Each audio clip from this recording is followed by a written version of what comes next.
Hello everyone, আমার নাম শোয়েব। স্বাগতম আমার ইউটিউব চ্যানেলে। আপনার কাছে রেডমি 9 স্পোর্ট, রেডমি 9 এইট্টিভ সিরিজ যে কোনো মডেলের যদি মোবাইল থাকে, আপনি কীভাবে রেডমি ওই মোবাইলের সাউন্ড নোটিফিকেশন শেষ করবেন, আজকে এই সেটিংটি দেখিয়ে দেবো।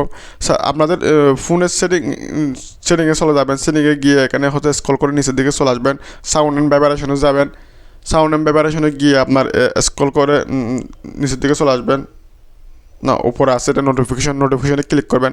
নোটিফিকেশনে ক্লিক করার পর আপনি চলে যাবেন হচ্ছে এখানে প্রোফাইলে যাওয়ার পর আপনি এখানে যাবেন রিংটোন অপশনে গিয়ে স্ক্রল করে দেখবেন এখানে আপনার কোনটি পছন্দ হয় একটা চালিয়ে দেখবেন। যেহেতু আমি নোটিফিকেশনে দেওয়ার সময় একটা জিনিস খেয়াল রাখবেন, অবশ্যই 1 সেকেন্ড অথবা 2 সেকেন্ডের বেশি যাতে সাউন্ডের ডিউরেশন না হয়। ধরেন মনে করেন একটা আপনি 5-10 সেকেন্ডের একটা জিনিস দিলেন, কোনো একটা মেসেজ আসছে, ওটার একটা নোটিফিকেশন আসবে। ওটা যদি আপনার 5-10 সেকেন্ড যদি একটা বাঁচতে থাকে, তাহলে আপনার জিনিসটা কীরকম খারাপ দেখা যায় না। তাই আপনারা চেষ্টা করবেন এরকম 1 সেকেন্ড 2 সেকেন্ড এরকম নোটিফিকেশন দেওয়ার জন্য। যেহেতু আমি এখানে অলরেডি একটা সিলেক্ট করে রাখছি বাই ডিফল্ট, এইটা ফেড ইন, এটা অনেক ভালো। তো আমি আপনি ওইটা সিলেক্ট করে যেটা আপনার পছন্দ এটা সিলেক্ট করে অ্যাপ্লাইতে ক্লিক করবেন।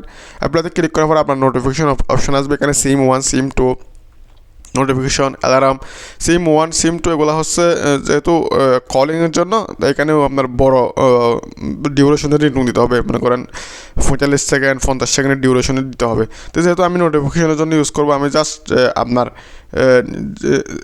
একদম 2-1 সেকেন্ডের ডিউরেশনের মধ্যে ইউজ করবো। তাই আমি নোটিফিকেশনে ক্লিক করলাম। দেন এখন অ্যাপ্লাই সাকসেসফুল হয়ে গেছে। আমি ব্যাক করে চলে আসবো। তো আমার অলরেডি আপনার ফোনের নোটিফিকেশন অলরেডি সাকসেসফুলি শেষ হয়ে গেছে। আশা করি ভিডিওটি অবশ্যই ভালো লেগেছে। ভিডিওটি ভালো লাগলে সাবস্ক্রাইব, লাইক, কমেন্ট, শেয়ার করতে বলবেন না। দেখা হবে নেক্সট ভিডিওতে। ততক্ষণ ভালো থাকেন। আসসালামু আলাইকুম।